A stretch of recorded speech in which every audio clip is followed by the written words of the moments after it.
آپ دور سے کھڑے ہو کر شیخ کو دیکھ سکتے ہیں، وہ مصروف ہے اپنے کاموں میں۔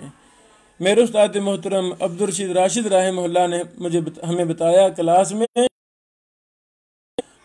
دیکھنے کے لیے شیخ صاحب کے سامنے کئی مخطوطات کھلے ہوئے تھے، کتنی کتابوں کے مخطوطات کھلے ہوئے تھے، پھٹیوں پر پڑے ہوئے تھے، اور شیخ صاحب رحمہ اللہ ان پر جھکے ہوئے تھے، کبھی وہ دیکھ کر کبھی وہ کیونکہ مجھے اجازت نہیں تھی قریب جانے کے، اس لیے میں دور سے ہی شیخ کو دیکھتا رہا کہ آپ رحمہ اللہ مخطوطات میں بنظر غور چیزیں تلاش کر رہے تھے۔ اللہ اکبر، اللہ اکبر۔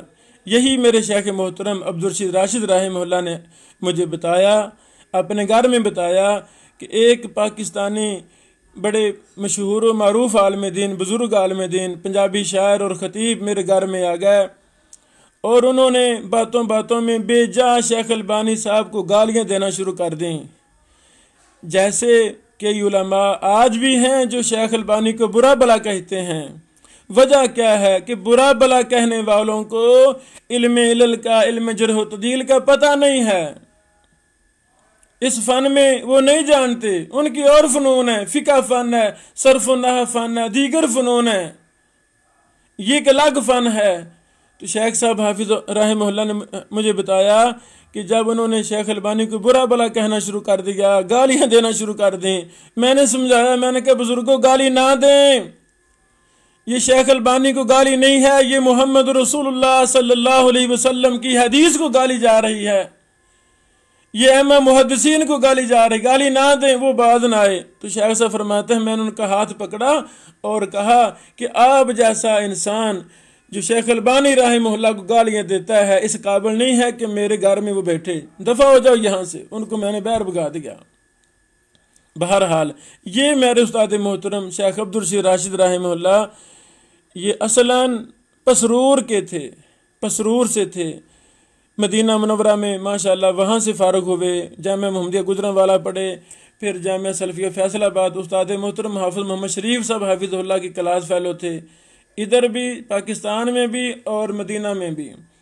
شیخ شمس الدین افغانی الماتریدیہ والے، پشاور والے، یہ بھی میرے استادین کریمین کے کلاس فیلو تھے، اور بھی کئی ایک مشائخ۔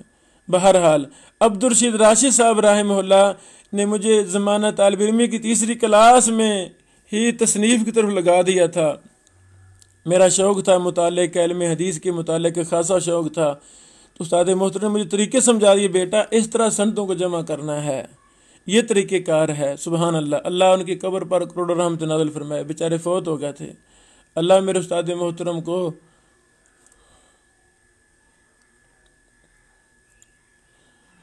جنت الفردوس میں اعلیٰ مقام عطا فرمائے، اور ہمیں استاد محترم کے لیے صدقہ جاریہ بنائے۔ انتہائی مربی انسان تھے، غریب طلبہ کا بڑا خیال رکھنے والے تھے۔ میں نے کچھ کتابیں ان کی رہنمائی میں لکھی، جب بھی کتاب مکمل کرتا مجھے گھر بلاتے، دعوت کرتے، جیسے کسی شہزادے کی دعوت ہے، بڑا پروٹوکول دیتے، پیسوں کا انعام دیتے، اور کئی کتابیں مجھے تحفے میں دیں کہ بیٹا آپ نے یہ بہت اچھا کام کیا ہے، اور کام کریں اور کام کریں۔ اللہ اکبر۔ پھر یہی میرے استاد محترم نے مجھے جامعہ مرکز تربیہ الاسلامیہ کا تعارف کروایا، اور میرے ساتھ آئے میرے اور محترم فضیلت الشیخ عبدالرؤف بن محمد یعقوب، جامعہ بونگا بلوچہ میں جو محترم شیخ صہیب صاحب کا مدرسہ ہے، وہاں کے شیخ الحدیث ہیں، مدیر ہیں، بڑے قابل ہونہار ہیں ہمارے بھائی، میرے کلاس فیلو، ہم دونوں کو لے کر وہاں کا مرکز تربیہ میں اللہ تعالیٰ نے ہمیں استاد محترم حافظ محمد شریف صاحب عطا فرمائے، اسی طرح شیخ ارشاد اللہ قصری صاحب عطا فرمائے۔ ان دونوں اساتذہ نے ہم پر بہت محنت کی، سندوں کو جمع کرنے کے اصول، ضوابط، بلکہ 3 سال ہم وہاں رہے ہیں، کوئی دن ایسا نہیں جس دن استاد محترم ہمارے دونوں شیخین ہمیں سند پر دراسے نہیں کراتے تھے۔ حافظ شریف صاحب استاد محترم نے ہمیں عربین نوی پڑھائی ہے تو سندیں باسند ہم یاد کرتے تھے۔ اللہ اکبر، باسند ہم یاد کرتے تھے۔ تو اگر ہم طلبہ کو محدثین بنانا چاہتے ہیں تو پہلی کلاس سے ہی ہمیں باسند چیزوں کو یاد کروانا ہوگا، نخبۃ الحدیث کو باسند پڑھانا ہوگا، نخبۃ الصحیحین کو باسند پڑھانا ہوگا، مشکات بلوغ المرام کو باسند پڑھانا ہوگا، تاکہ جب طالب علم پہلے دن سے مدرسہ جاتا ہے تو ایک بڑا جذبہ، بہت ہی عظیم سوچ لے کر جاتا ہے۔ جب 3-4 سال اس کا سند سے واسطہ پڑتا ہی نہیں ہے، پہلی سال میں بھی واسطہ نہیں پڑا سند کے ساتھ، دوسرے سال میں بھی نہیں پڑا، تیسرے سال تیسری کلاس میں بھی نہیں پڑا، یہ 3 سال پہلے ہم نے بچے کو سند سے دور رکھا ہے تو وہ ساری زندگی کے لیے سند سے دور ہی رہتا ہے، اس کو پتہ نہیں ہوتا۔ عالم دین ہے جی، میں 8 سال پڑھا ہوا ہوں، مدرسہ میں بھی موقع مل گیا پڑھانے کا، لیکن وہ سند کے علم سے، علم علل سے، علم جرح و تعدیل سے وہ دور ہی رہتا ہے ساری عمر۔ یعنی وہ آدھا عالم دین ہے، جیسے محدثین کہا کرتے تھے کہ متن آدھا علم ہے اور سند آدھا علم ہے۔ وہ آدھا عالم، وہ تو پورا عالم دین ہے ہی نہیں۔ وہ ممبر و محراب پر تدریس میں، تصنیف میں پتہ نہیں کیا کچھ غلط باتیں منسوب کرتے ہیں، پریشانی ہے۔ یعنی مدارس میں بھی حدیث کے محافظ 100% پختہ تیار ہونے چاہیے، جو جیسے متن کے وہ ماہر ہیں، اعراب کے، گرامر کے ماہر ہیں، اسی طرح علم سند کے بھی ماہر ہونے چاہیے۔ اللہ تعالی ہماری اصلاح فرمائے۔ بہرحال یعنی ترک حدیث پر ہمیں بہت زیادہ توجہ دینی چاہیے۔ انشاءاللہ العزیز بڑے مسائل حل ہو جائیں گے، بڑے مسائل حل ہو جائیں گے، ہماری شرح صدر ہوگی، ہمیں اللہ تعالیٰ اس علم کی چاشنی نصیب کرے گا۔ ترک حدیث کے بڑے زیادہ فائدے ہیں۔ پہلا فائدہ یہ ہے کہ غلطی وہم ہمیں مل جائے گا، فوراً مل جائے گا۔ دوسرا فائدہ یہ ہے اس سند میں کوئی راوی مبہم ہے، مجہول راوی ہے، دوسری سند میں اس کی وضاحت آ جاتی ہے کہ یہ جہاں جو ہے نا رجلن، اس سے مراد فلاں راوی ہے، یہ مجہول راوی ہے، اس سے مراد فلاں راوی ہے۔ اگر ایک سند میں ایک ضعیف راوی ہے تو دوسرے سندوں میں ہمیں کوئی اس کا سیکھا تابع مل جائے گا۔ اگر ایک سند میں کثیر و تدلیس راوی مدلس راویان سے بیان کر رہا ہے، ممکن ہے دوسری سندوں میں ہمیں اس کی سماع کی صراحت مل جائے۔ اگر ایک سند میں کوئی علت ہے جس کی وجہ سے یہ سند ضعیف ہو رہی ہے تو دوسری سندوں میں وہ علت نہ ہو، فائدہ ہو گیا نا۔ اس طرح کے 20 فائدے ملتے ہیں۔ یہ ہماری کتاب چھپی ہوئی ہے تخریج و تحقیق اصول و ضوابط، اس میں تخریج کے فوائد میں سے ہم نے کافی لمبی بحث کی ہے۔ یہ نیٹ پر بھی کتاب موجود ہے، ویسے بھی چھپی ہے، بیت السلام کتاب سرائے پر موجود ہے۔ یہ کتاب ضرور پڑھی جائے، فائدہ ہوگا انشاءاللہ العزیز۔ تو اسی طرح حدیث میں، متن حدیث میں بھی ہمیں بڑے زیادہ فوائد ملیں گے، بہت زیادہ فوائد ملیں گے۔ حدیث کا سبب ورود مل جائے گا، وہ رسول صلی اللہ علیہ وسلم نے وہ سبب کیا بنا، وہ ہمیں علت وجہ مل جائے گی۔ اسی حدیث پر صحابہ کی جو آپس میں بحث ہوئی ہے، مناظرے ہوئے ہیں، بحث ہوئی ہے، افہام و تفہیم ہوا ہے، ہو سکتا ہے ہمیں وہ ابو داؤد میں نہ ملے، لیکن جب ہم دور کی کتاب کھولیں گے، المعجم کبیر طبرانی کھولیں گے، وہاں ہمیں صحابہ میں جو آپس میں اس مسئلہ پر بحث ہوئی، حدیث پر بحث ہوئی، وہ بھی ہمیں تفصیل سے مل جائے گا۔ تابعین پر اگر کوئی بحث چلی ہے تو وہ سندوں میں ہی محدثین نے بیان کر دی ہے۔ یعنی ایک حدیث کے تمام طرق کو اکٹھے کریں تو اتنے فائدے ملیں گے، اتنے فائدے ملیں گے، آپ زندگی جینا مرنا اس فن کے لیے خاص کر دیں گے کہ میں نے علم حدیث پر ہی کام کرنا ہے۔ اتنی چاشنی، اتنا ایمان تازہ ہوتا ہے، کتنا خوش قسمت ہے وہ آدمی جس کی نظروں میں 24 گھنٹے ہمیشہ حدیث رسول صلی اللہ علیہ وسلم ہی سامنے ہو۔ ہمارے طلبہ تو کتب ستہ سے باہر نہیں نکلتے، ان کا تو جینا مرنا اوڑھنا بچھونا کتب ستہ ہی ہوتی ہیں، ساری زندگی کتب ستہ، تو ان کو تو پتہ نہیں ہوتا کہ ایسا نصاب ہمیں ترتیب دینا چاہیے۔ زمانہ طالب علم میں کم از کم 100 حدیث کی کتاب تو طالب علم کی نظروں سے گزرے۔ ممکن ہے، سب کچھ ممکن ہے، ہمیں توجہ کرنی ہے، ہمیں کوشش کرنی ہے۔ اللہ تعالیٰ علم حدیث میں، اس فن میں ماہر ترین افراد پیدا ہوں۔ اگلے لیکچر میں ہم ترکی حدیث پر جو کتابیں لکھی گئی ہیں اس پر کچھ بات کرنا چاہتے ہیں۔ بارک اللہ فیکم۔